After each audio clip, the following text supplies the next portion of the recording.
Hey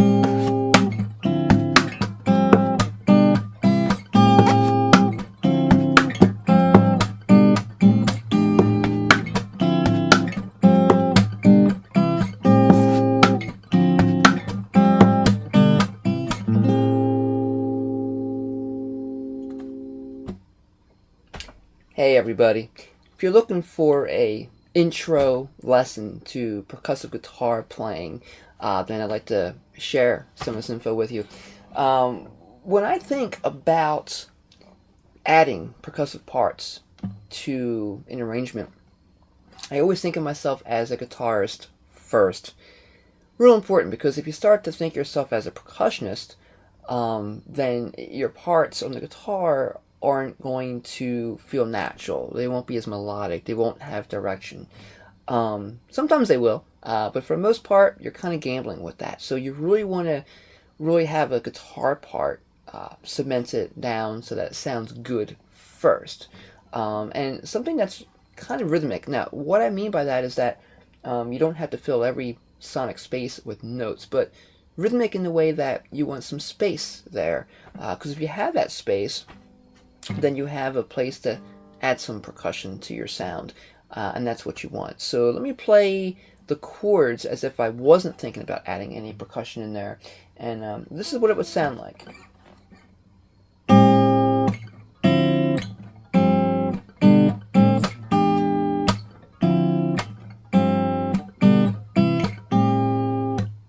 Alright, so that's what the guitar part would sound like, and it sounds good on its own. However, you saw that there were some spots in there where I could add some percussion, and in the very beginning, that's what I was doing. So let me run through the chords real quick with you so that you have an idea of where I'm going with this. So the first chord is an A minor 7. Okay, and you can look at the diagram right above my right shoulder there. That will give you exactly where to play these chords. D minor 9. Have a G7 sus4. We go to a G with a B in the bass. We go to an A minor 7. And then we go back up here to an E7 sharp 9.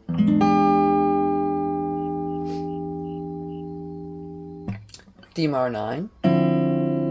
Sometimes I put A in the bass.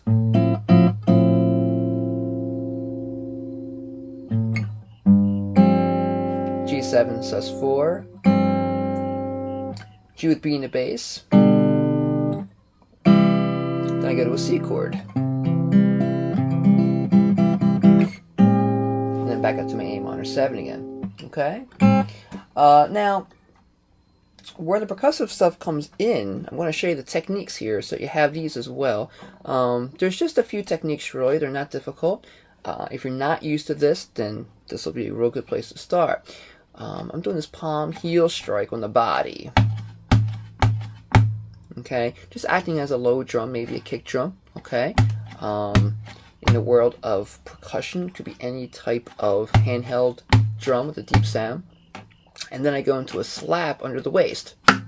You can get a couple different sounds here. If you go inside the waist more, you get a different sound than on the edge of it.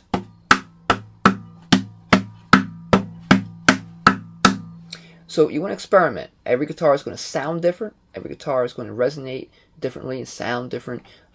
So you might want to think about different places to play these parts. But this works out real well for me. I'm just using my wrist to flatten out here. And it works real well because as I do my wrist, my fingers come up. I just move down slightly, and I'm able to catch the waist. So let's see if you can see that there.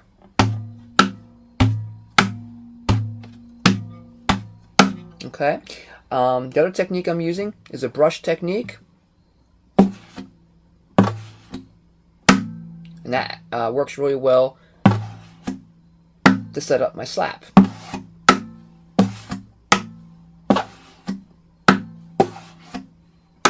Okay. See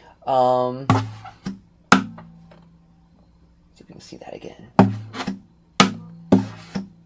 There it is. And then the other technique I'm using is just a thumb tap right above the sound hole. Okay. Usually what I'll do is I'll arrange this because if I need to get back to my strings quickly, I don't want to be caught way down here. I'll never make it back up in time. If I do, again, I'm gambling. It may not sound right. So I'm keeping this close. The last thing I'm doing is I'm usually going to put in a percussive knock against the strings with my knuckles. Okay. Usually I just make a loose fist and come straight down the strings. Okay. So when I start this off, I grab that A minor 7 and I come right back on the strings again. Okay, so you might want to practice that. Alright, D minor 9. There's my palm heel and my slap. And I come right back to my strings again.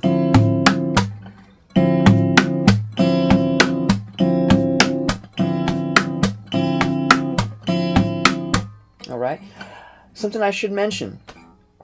I'm doing a lot of this with this claw type style right hand. What that means is that I am placing my thumb on the bass note, alright, either the 6th string or the 5th string, okay. Of course, what dictates that is, where my bass note is with my left hand. And then my 1st finger, 2nd, and 3rd finger are assigned to their respective strings. So in this case, I'm keeping the 1st finger on the 4th, 2nd finger on the 3rd, 3rd finger on the 2nd string. And my thumb here for these first 2 chords is on the 5th string.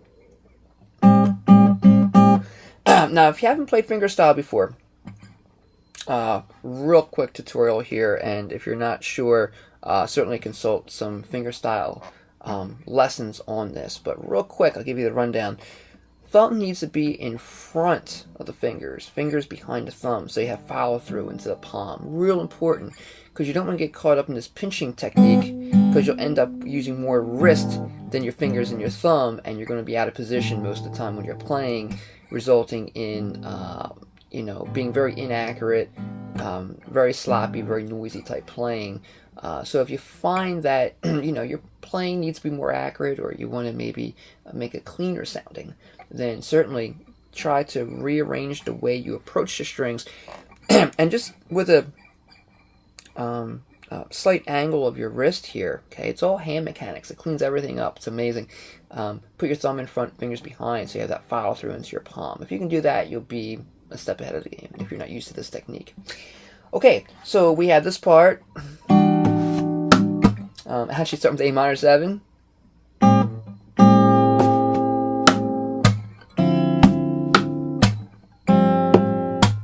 Now here's where I need to get closer because the rhythm changes here. My thumb, if you notice, comes up on the 6th string. Finger assignments are on the same strings, 4th, 3rd, and 2nd, right? That's that next part. Thumb tap, and then loose fist. I come down to my G with B in the bass. Actually, this part, I'll come up here.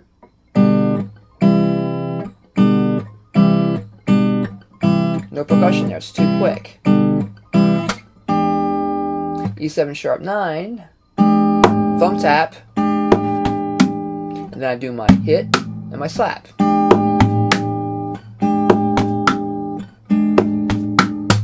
And then of course, my loose fist against the strings. So that part.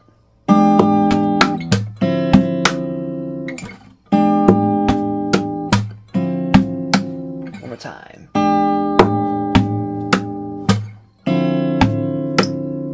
Alright, come down here. Thumb tap. Loose fist. Right.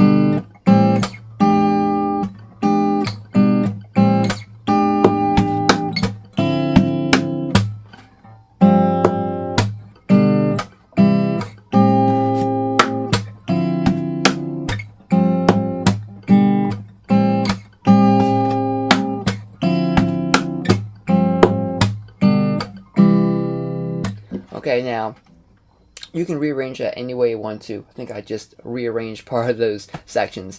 That's okay.